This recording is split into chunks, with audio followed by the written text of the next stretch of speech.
ओम सभी को नमस्ते। ओम का उच्चारण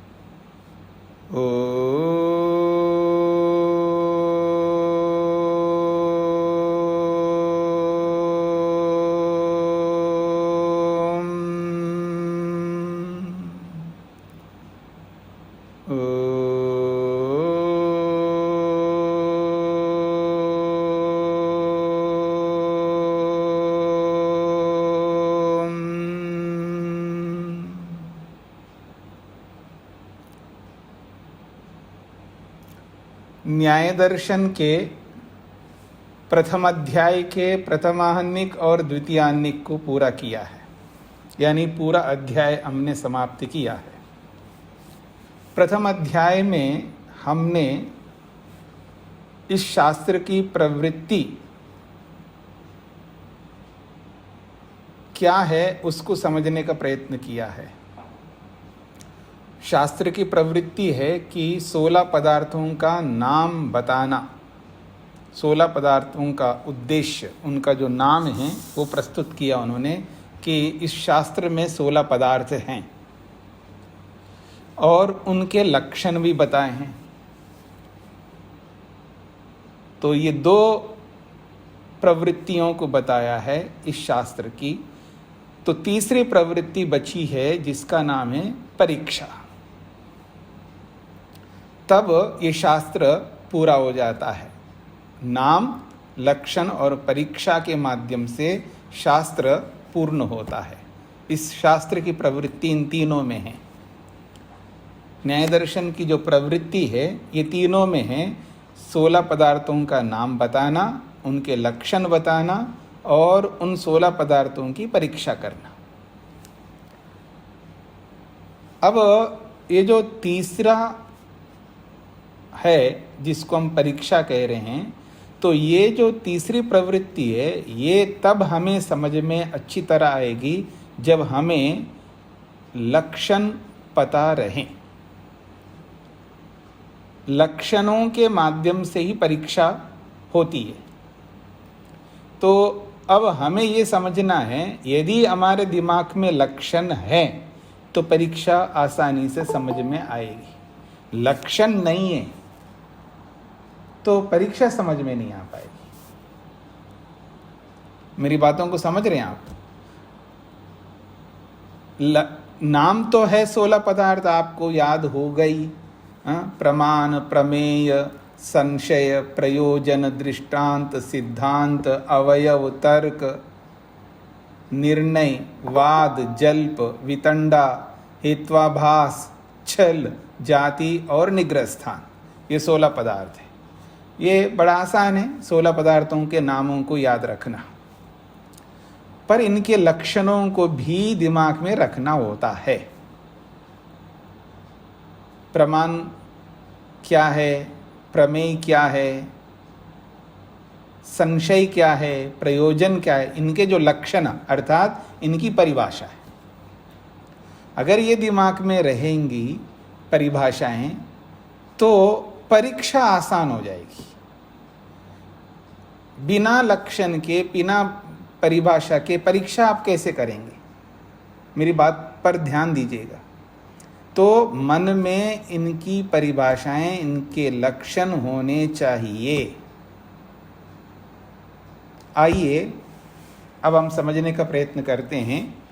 अब मैं पूरा व्याख्या तो नहीं करूँगा। पूरी व्याख्या का मतलब है जो आप पढ़ चुके हैं उसकी पूरी व्याख्या कैसे करूं मैं? वो तो आप पढ़ चुके हैं और आपका कर्तव्य है उस व्याख्या को अपने दिमाग में रखना है। या आप पढ़ करके आए हैं या उसको समझ करके आए हैं, तो फिर आगे आपको आसान होगी समझना परीक्षा को। नहीं तो बड़ा कठिन हो जाएगा। आप ऐसे बैठे रहेंगे, पता नहीं लग रहा है जी क्या हो रहा है, तो वो वही होगा अगर मन में हम उसको नहीं रखेंगे। तो इस बात को समझने के लिए अभी आपको पता लग जाएगा कि मैं क्या बोलना चाह रहा हूँ और आपको होमवर्क क्या करना है अभी पता लग जाएगा आपको जब इसको पढ़ेंगे। तो आइए, अथ द्वितीयोऽध्यायः प्रथमान्निकम प्रथमम आहन्निकम। तो दूसरा अध्याय प्रारंभ हो रहा है और उसमें पहला आहन्निक प्रथम आन्निक, दूसरे अध्याय में प्रथम आन्निक प्रारंभ हो रहा है। अतः ऊर्ध्वम प्रमाणादि परीक्षा, अतः ऊर्ध्वम इसके आगे अर्थात प्रथम अध्याय के आगे प्रमाण आदि परीक्षा, प्रमाण आदि जो 16 पदार्थ है उनकी परीक्षा होगी। साचा, और वो जो परीक्षा होगी कैसे होगी जी परीक्षा, उसका उदाहरण दे रहे हैं। विमृश्य पक्ष प्रतिपक्षाभ्याम अर्थवधारणम निर्णय। परीक्षा से निर्णय सामने आता है, परीक्षा से निर्णय सामने आता है, पर वो निर्णय कब आएगा सामने, तो कहा विमृश्य, पहले संशय करना होगा। तो संशय करके पक्ष और प्रतिपक्ष को सामने लाना होगा। आपका पक्ष क्या है और प्रतिपक्ष क्या है, पक्ष वाला क्या कहता है, प्रतिपक्षी क्या कहता है, दोनों की बातों को प्रमाणों के माध्यम से समझने का प्रयत्न करते हुए जब अंत में जाकर के अर्थवधारण, जब यथार्थ का निश्चय होता है, यानी यथार्थ वस्तु का अवधारण होता है, उसी अवधारण को निश्चय कहा, निर्णय कहा, तब संशय समाप्त होता है। निश्चय होने पर संशय समाप्त होता है।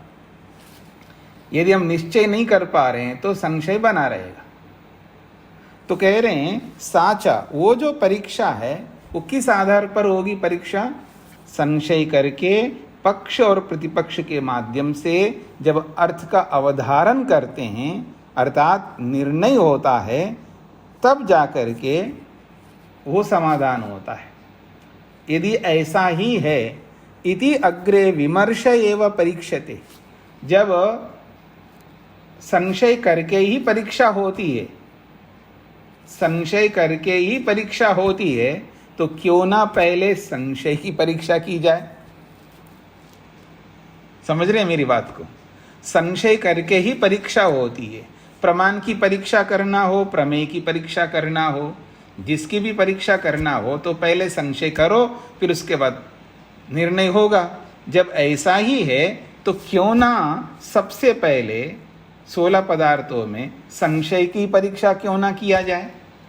इसलिए कह रहे हैं इति अग्रे, इसलिए हम ये चाहते हैं विमर्श एव परीक्षते।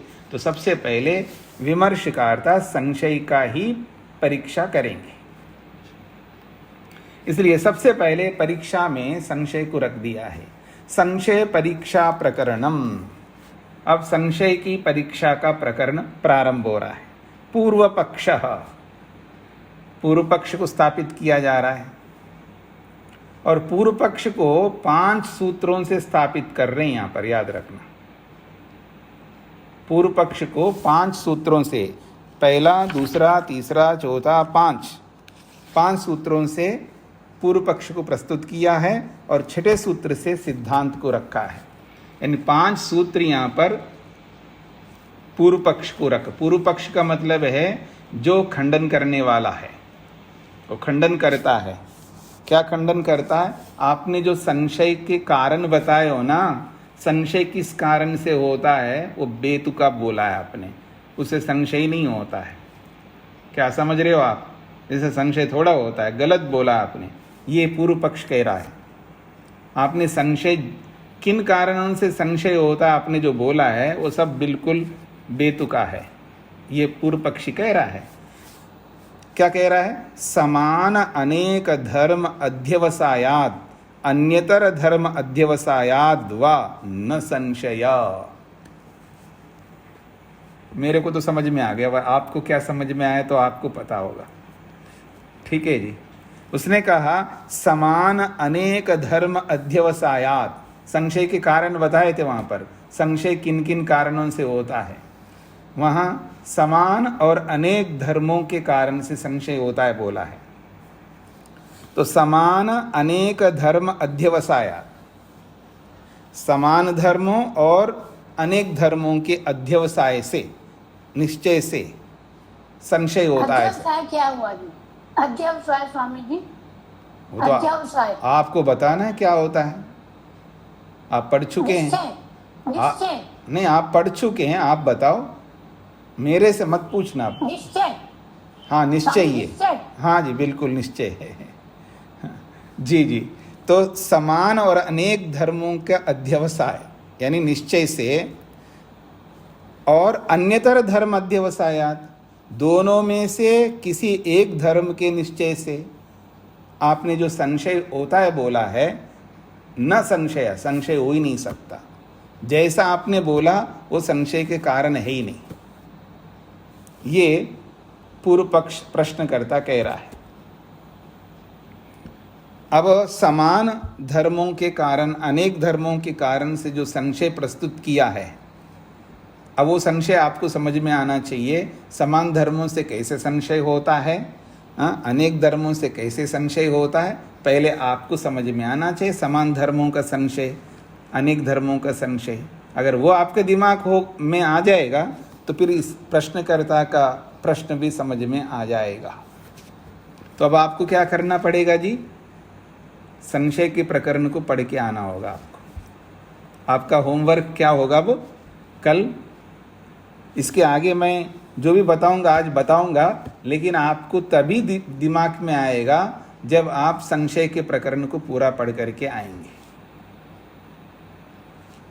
ठीक है। और मैं थोड़ा आपको हेल्प कर देता हूं, सहयोग कर देता हूं। पृष्ठ संख्या निकालिए 33।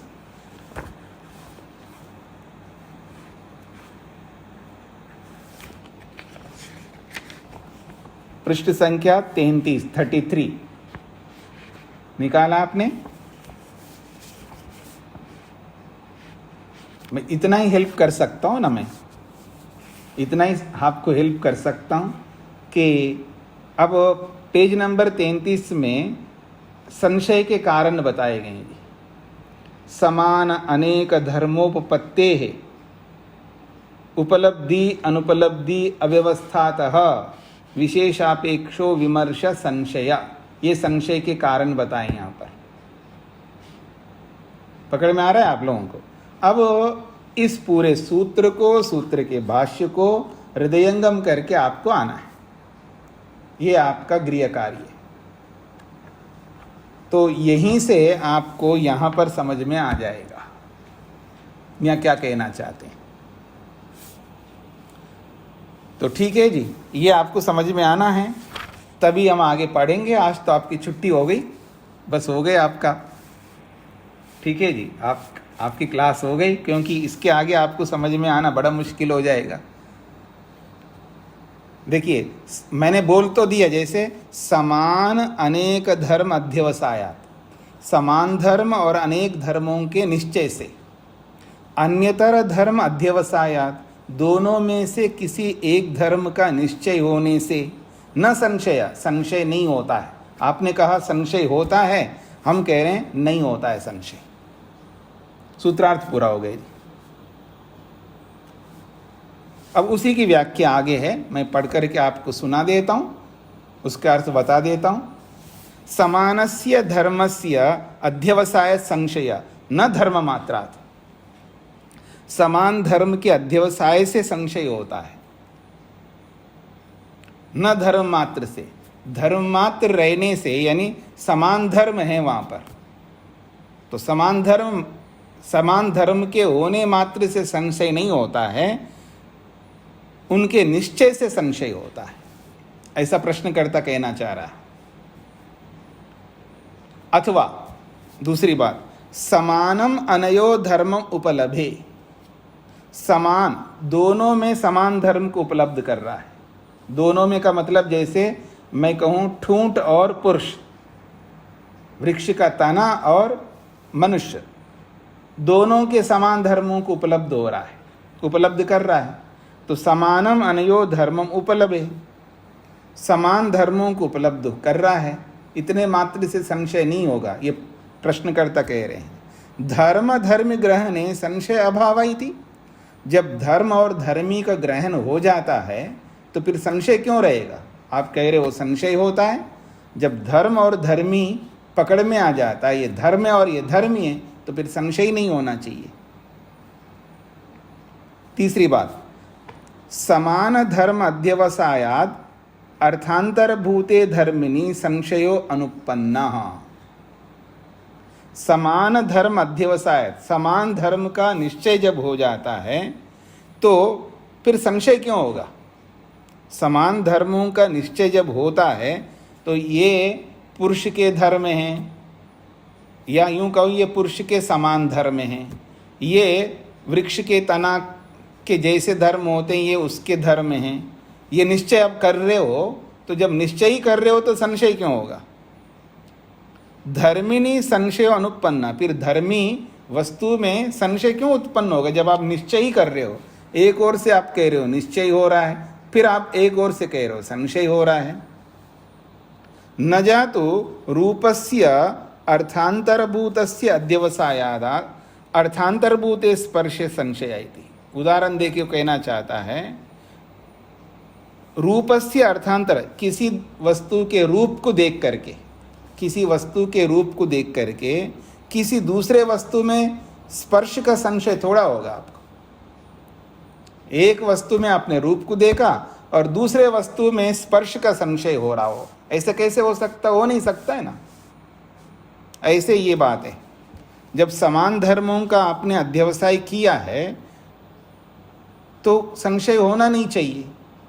फिर भी आप संशय होता ऐसा कह रहे हैं, तो फिर तो ये बात माननी होगी कि एक वस्तु में आपने रूप को देखा और दूसरी वस्तु में स्पर्श का संशय हो रहा है।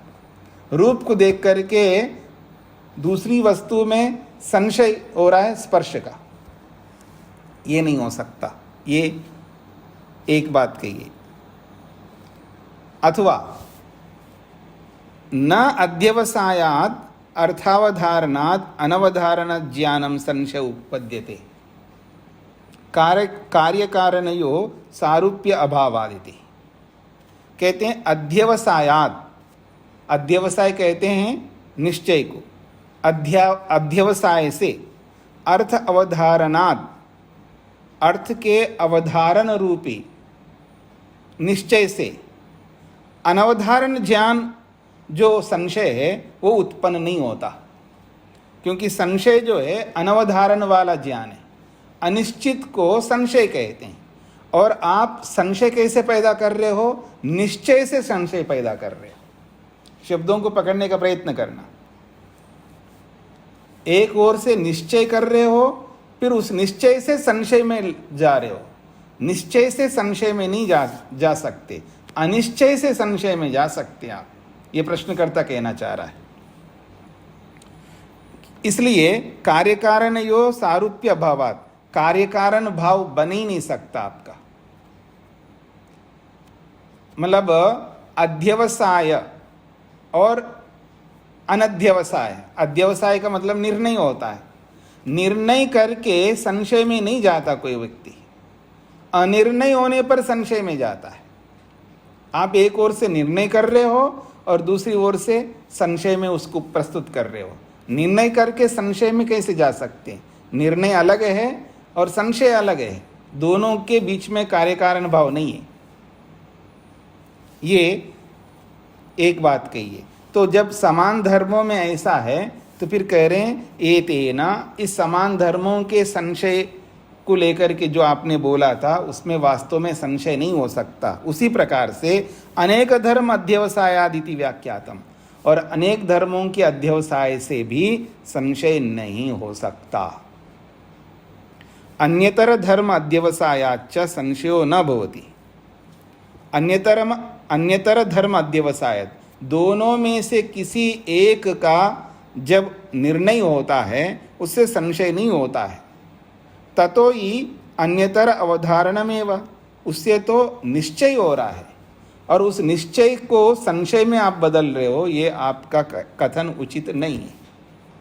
तो यहाँ पर शब्दों से खेल रहा है पूर्व पक्षी, और उन शब्दों को आपको पकड़ना है। क्या कहना चाहता है पूर्व पक्षी, क्या कहना चाहता है, ये आपको पकड़ना है। शब्दों का खेल जो होता है ना, शब्दों में सामने वाले को उलझाता है। हाँ, याद रखना, शब्दों में सामने वाले को उलझाता है और उनको पकड़ना पड़ता है व्यक्ति को। तो यहां सारा शब्दों का खेल है।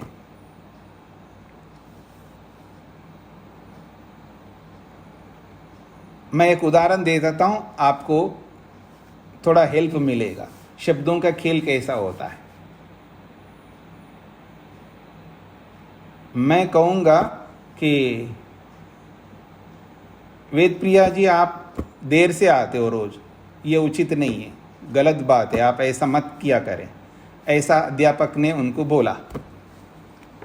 ठीक है जी, तो देर से आना उचित नहीं है ना, इससे अव्यवस्था होती है, नियम नहीं रहता है। अब वेद प्रिया जी ने क्या दिया है,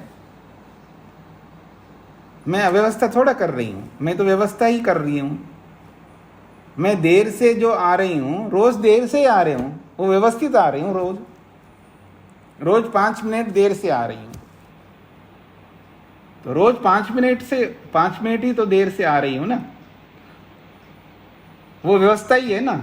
रोज 5 मिनट देर से आ रहे हूं, तो उस अव्यवस्था को व्यवस्थित बना दिया उन्होंने। अव्यवस्था में व्यवस्था, अनियम में नियम।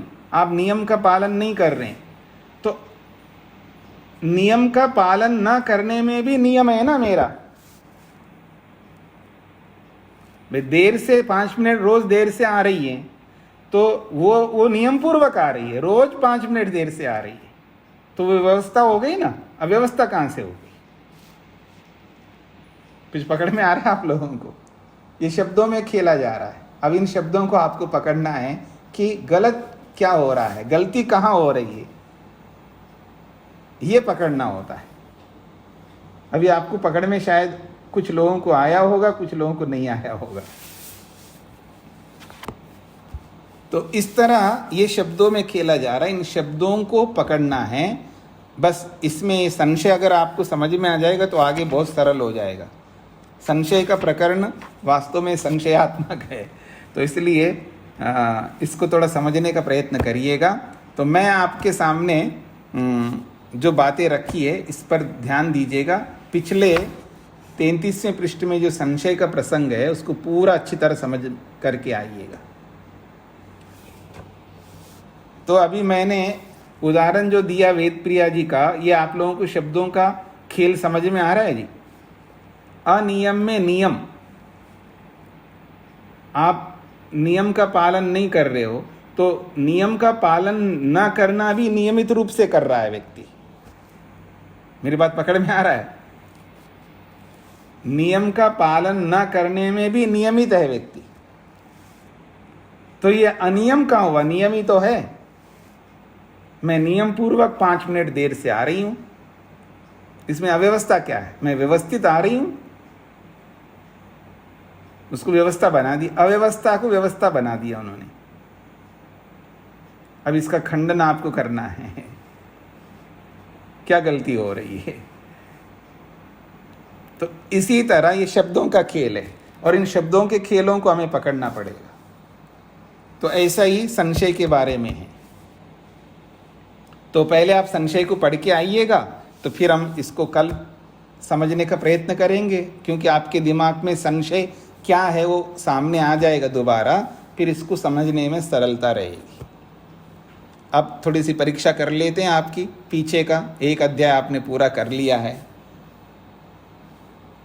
16 पदार्थों को तो याद रखा होगा, आपको याद है ना सभी को? 16 पदार्थ सब लोगों को याद है? 16 पदार्थ क्यों जी? हाथ खड़ा करेंगे तो पता लगेगा मेरे को, हाँ याद है। हाँ, अब 16 पदार्थों को याद करना तो सरल है, लेकिन उनकी परिभाषाओं को भी सामने लाइए। संशय किसे कहते हैं समझ में आना चाहिए, आपके दिमाग में आना चाहिए। जैसे प्रयोजन किसे कहते हैं समझ में आना चाहिए। निर्णय किसे कहते हैं, जैसे अभी बोला है ना, विमृश्य पक्ष प्रतिपक्षाभ्याम अर्थवधारणम निर्णय, ये निर्णय की परिभाषा हो गई। संशय करके पक्ष प्रतिपक्ष के माध्यम से जब अर्थ का अवधारण होता है उसे निर्णय कहते हैं, ये निर्णय की परिभाषा है। तो ऐसे एक एक की परिभाषा दिमाग में आनी चाहिए, चाहे वो सूत्र के रूप में आ जाए या अपने शब्दों के रूप में आए। तो आप लोगों को 16 पदार्थों की परिभाषाओं को दोहराना है और बार बार दोहराना है, ताकि आगे परीक्षा जिसकी होगी वो आसान हो जाएगी। ठीक है जी। चलिए, अब किसी को कुछ पूछना हो तो पूछ सकते हैं। रेशा जी को क्या पूछना है? जी नमस्ते जी। जी अभी तो ये याद है कि वहाँ तो 16 पदार्थ, अभी उनकी परिभाषा तो बहुत मुश्किल है। हाँ, तो एक ही दिन में 16 पदार्थों की परिभाषा करने के लिए तो बोला नहीं मैंने। जी हाँ, मैंने तो संशय की परिभाषा को करके आने के लिए बोला है। बाकी 16 पदार्थों की परिभाषाओं को दोहराते रहिए तो धीरे धीरे दिमाग में बैठेगा, ये बोला है। दोहराना अलग चीज़ है, याद करके आना अलग चीज़ है। हाँ जी, धन्यवाद। हाँ जी, हाँ। माता शकुंतला जी को क्या पूछना है? स्वामी प्रसंग किसे कहेंगे? प्रसंग किसे मतलब- कहें? नहीं, सामान्य तो ठीक है, इसमें हमें पता है प्रसंग किसको कहते हैं, लेकिन जब ये पक्ष प्रतिपक्ष की जब बात हो रही होती तब कहते हैं उसको प्रसंग कहते हैं। नहीं, कहाँ ऐसा कहते कुछ हैं? है कहाँ कहते हैं? स्वामी जी, तो दिन में मैंने याद किया था, उससे बता रही, इस समय तो नहीं किया। साचा प्रसंगा प्रयुक्त ही हेतु या प्रसंगो जायति सा जाति साचा प्रसंगा सा धर्म वैधर्माभ्याम प्रत्यवस्थानम उपालंबरा प्रतिषेधिति। ये जाति लक्षण में है। जाति लक्षण में है। जी। अच्छा, पृष्ठ नंबर 60 है, 60। 60 है पृष्ठ संख्या। ठीक है, अभी देखते हैं जी।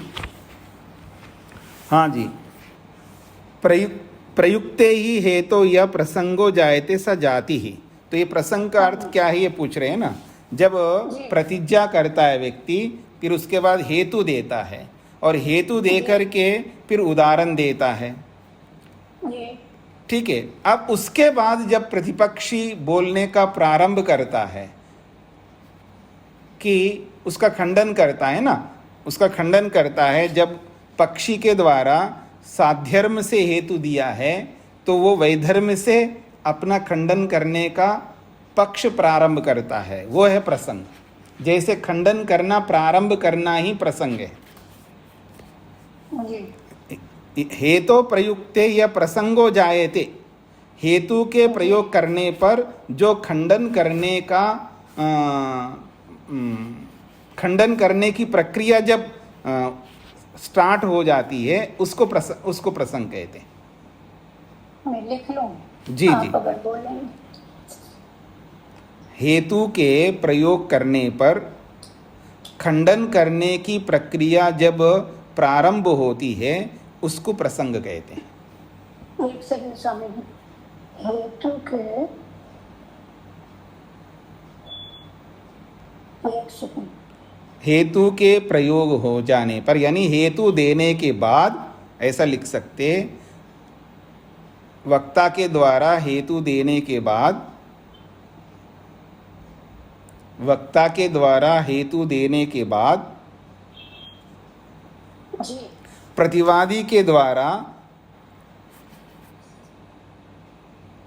प्रतिवादी के द्वारा खंडन करने की प्रक्रिया, प्रतिवादी के द्वारा खंडन करने की प्रक्रिया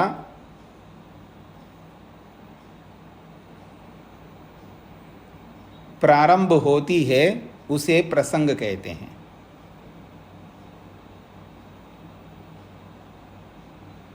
धन्यवाद स्वामी जी। और उसी खंडन प्रक्रिया को ही जाति कहते हैं।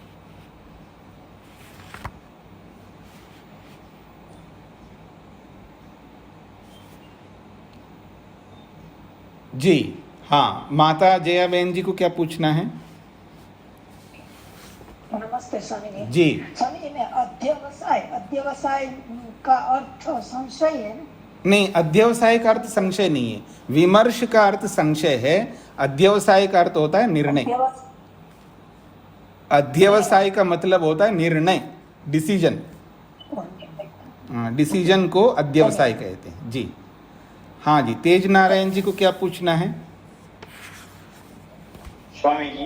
जी, पृष्ठ 60 पर अंतिम पंक्ति में लिखा है तत्सेधम व नो उद्धर। ये ना क्या निषेधात्मक के लिए आया है या ना उद्धरति, ना अपना उदाहरण नहीं प्रस्तुत करता है?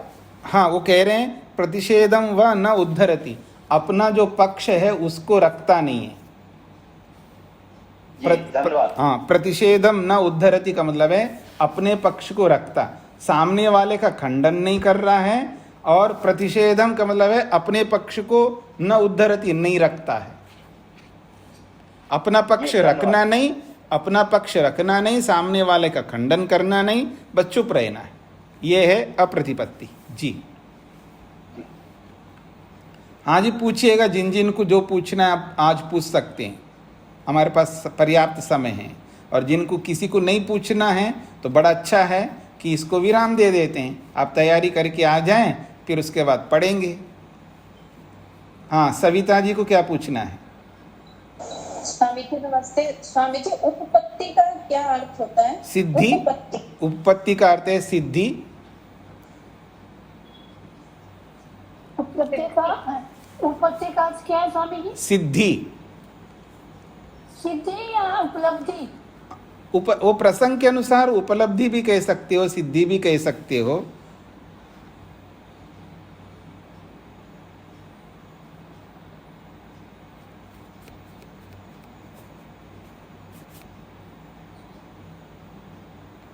और किसी को कुछ पूछना है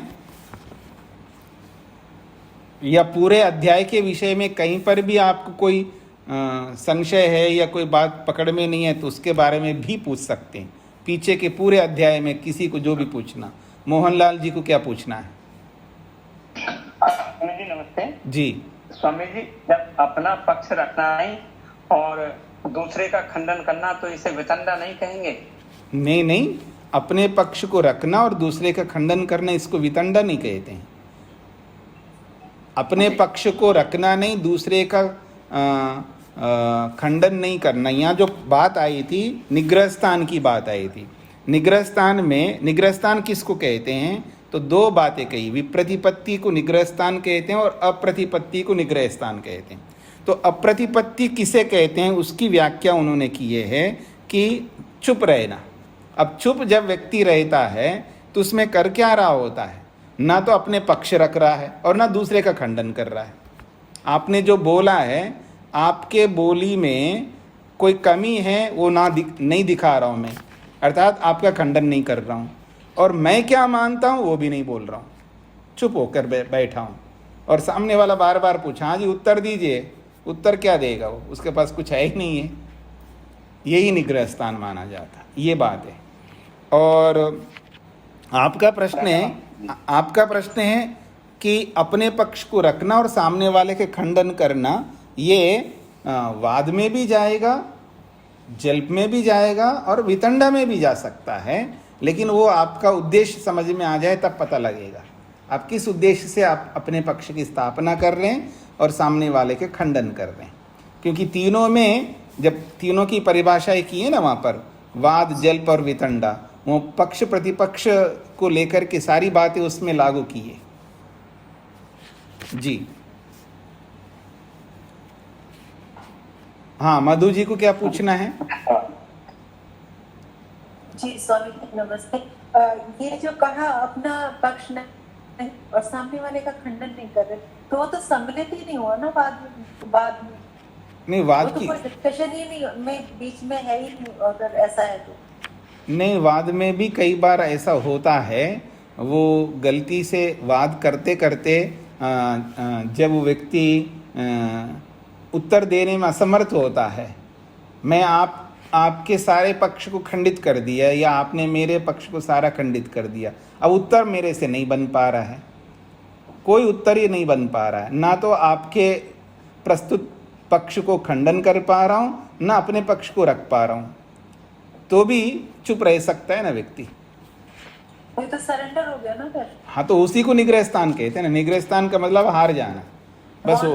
हाँ ठीक है। हाँ जी, हाँ जी, ये निग्रह स्थान, वो भी एक निग्रह स्थान माना जाता है कि आदमी बोल ही नहीं रहा है, ना पक्ष रख रहा है ना खंडन कर रहा है, तो इसको निग्रह स्थान में लाया जाता है, फिर वहाँ बोला जाता है आप निग्रह स्थान में पहुँच गए हो, क्योंकि आप बोल नहीं रहे हो। ना बोलना भी निग्रह स्थान है, और निग्रह स्थान का मतलब है हार जाना। फिर वाद में वहाँ हार जाना नहीं होता, उनको बोलते देखो आप निग्रह स्थान में जा रहे हो, आप कुछ बोलना होगा। वहाँ पर तो उसको सहयोग करेंगे, उसको निग्रह स्थान में नहीं ले जाया जाएगा। वहाँ हराना नहीं होता है ना उद्देश्य, वाद में हराना उद्देश्य नहीं होता, पर बताना तो होता है आप निग्रह स्थान में गए हो, अब उससे बाहर निकलो। और नहीं निकलेगा तो अपने आप वो अलग हो जाएगा, लेकिन वो निकलेगा बाहर। वाद करने वाला बाहर तो निकलना ही पड़ेगा ना, उसको निकलेगा। लेकिन जल्प वितंडा में ऐसा नहीं होता। जल्प वितंडा में तो बस उसको निग्रह स्थान में जाते हैं, हम उसको हरा देते हैं, बस हार गए हो जी।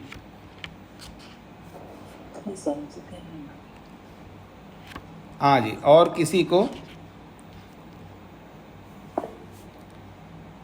हाँ जी, सुधा जी को क्या पूछना है?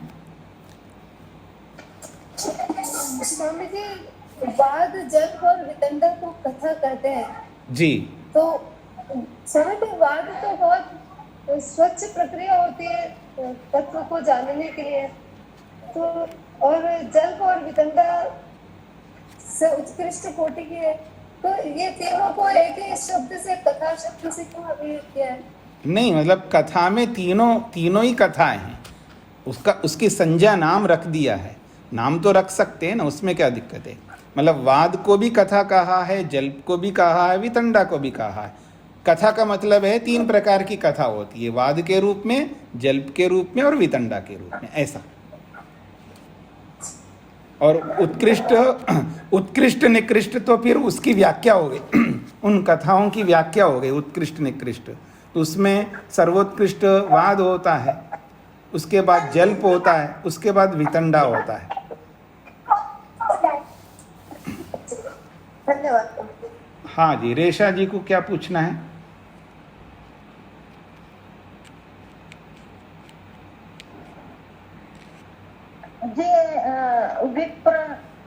विप्रति उत्पत्ति है जो इसका विशेष पक्ष है इसका। नहीं, आप क्या पूछना चाहते हैं? जो ये तो 5 संशय में दिए तो वे विप्रतिपत्ति है। विप्रतिपत्ति। हाँ, तीसरा। हाँ, विप्रतिपत्ति वो तो मेरे को पूछ रहे हो आप 33वां सूत्र, मतलब 33वें पृष्ठ संख्या में संशय के बारे में पूछ रहे हो ना? हाँ जी, हाँ जी। तो आप मेरे से पूछेंगे तो मैं क्या बताऊंगा, मैं तो बता चुका हूँ उसके बारे में। अब आपको पढ़ करके आना है। देखिए, समाधान देता हूँ मैं। आप उस सूत्र को खोलेंगे और उसके भाष्य को पढ़ेंगे, समझेंगे एक बात। और नहीं पकड़ में आ रहा है तो उस कक्षा को निकालेंगे जो आपके पास रोज रिकॉर्डिंग्स जो आ गए हैं, तो आप निकालेंगे, संशय वाले सूत्र का रिकॉर्डिंग निकालेंगे, उसको सुनेंगे। आपको कई घंटे लगेंगे, उसको सुनो, तभी तो तैयारी हो पाएगी आपकी। मतलब वो जो सूत्र है, वो सूत्र जितने दिन में पूरा हुआ, 1 दिन में, 2 दिन में, 3 दिन में, मेरे को भी याद नहीं है, वो पूरी कक्षा को आप सुन के आएंगे, तभी तो आपको समझ में आएगा ना संशय का प्रसंग। पहले वो पढ़ो उसको, और पढ़ने के बाद समझ में आ जाए तो बहुत अच्छी बात है, नहीं आए तो उन कक्षाओं को सुनो, रिकॉर्डिंग को, फिर समझ लो, फिर उसके बाद आओ। हाँ, आप भी तो मेहनत करेंगे ना, केवल मैं ही मेहनत करता जाऊँ, आप ना करो तो ये कैसे होगा। आप लोगों को भी मेहनत करके आना है। जी जी। तो ये गृह कार्य आपको करके आना है, तभी आपको आगे समझ में आएगा आसानी से। नहीं तो ये होगा पूरे सारे संशय को एक की व्याख्या मैं करते जाऊं वहाँ की, फिर इसका यहाँ पर जोड़ूं, फिर इसकी व्याख्या करूं, ऐसा होगा। और ऐसा मैं नहीं करना चाहता हूँ। कुछ मेहनत आपको भी करना पड़ेगा, नहीं तो ये होगा वैसे ही पहले से मेरे को लोग बोल रहे हैं, आप इतना समय हो गए, अभी 1 ही अध्याय पूरा हुआ, कब समाप्त होगा, 4 अध्याय बाकी है। लोग यही अभी से कह रहे हैं। तो अब आप सबके ऊपर निर्भर करता है, आप जितना जल्दी समझ करके आएंगे उतना जल्दी हम आगे बढ़ेंगे। अब आपके हाथों में है, अब सौंप दिया आपके हाथों में है। ठीक है जी, हाँ जी। और किसी को कुछ पूछना है? स्वामी जी, इसकी रिकॉर्डिंग 13 और 14 जुलाई की है। अब मेरे को नहीं पता है जी, अब आप ही देख लो और आप लोग उसको सुन लो, समझ लो। अच्छा है आपने बता दिया, दूसरे लोगों को आसान हो जाएगा। और आप देख लीजिएगा, दो दिनों में ही पूरा सूत्र है तो अच्छी बात है। 2 दिन की कक्षा को आप लोग सुन करके और फिर पढ़ करके तैयारी करके आ जाइए, अच्छी बात है। स्वामी जी, शंका और संशय, इसमें थोड़ा भेद बताएं। कई बार हम कह देते हैं मेरे को ये शंका है, हाँ जी, तो होता संशय है। तो वो तो आप अभिव्यक्त करेंगे तो पता लगेगा। वो तो आपके ऊपर निर्भर करेगा कि आपको, शंका का मतलब होता है प्रश्न, मेरे को प्रश्न है। और प्रश्न जिज्ञासा के कारण से भी होता है और संशय के कारण से भी होता है। और उस जिज्ञासा के मूल में वास्तव में जिज्ञासा के मूल में, प्रश्न के मूल में संशय ही होता है। प्रस्तुतिकरण में अंतर होता है कि कोई कहता है जी मेरे को प्रश्न है, कोई कहता है मेरे को जिज्ञासा है, कोई कहता है मेरे को संशय है। वो अपने अपने ढंग से प्रस्तुत करेंगे। वास्तव में उन सबके पीछे संशय ही रहता है। संशय मूल कारण है। संशय के कारण से जिज्ञासा उत्पन्न होती है, संशय के कारण से प्रश्न उपस्थित होता है। मूल में तो संशय बना रहता है जी। अब ईश्वर के बारे में मेरे को प्रश्न है, अर्थात संशय है, संशय के कारण से प्रश्न उपस्थित हो रहा है। जिज्ञासा है तो जिज्ञासा के पीछे भी संशय कारण है, ऐसा जी। सबके मूल में संशय, सबके मूल में संशय है जी। हाँ जी, तो इसको यहीं पर विराम दें हम लोग, तो आपको पीछे समझने का अवसर मिल जाएगा। इसको यहीं पर विराम देते हैं। ओम शांति शांति शांति।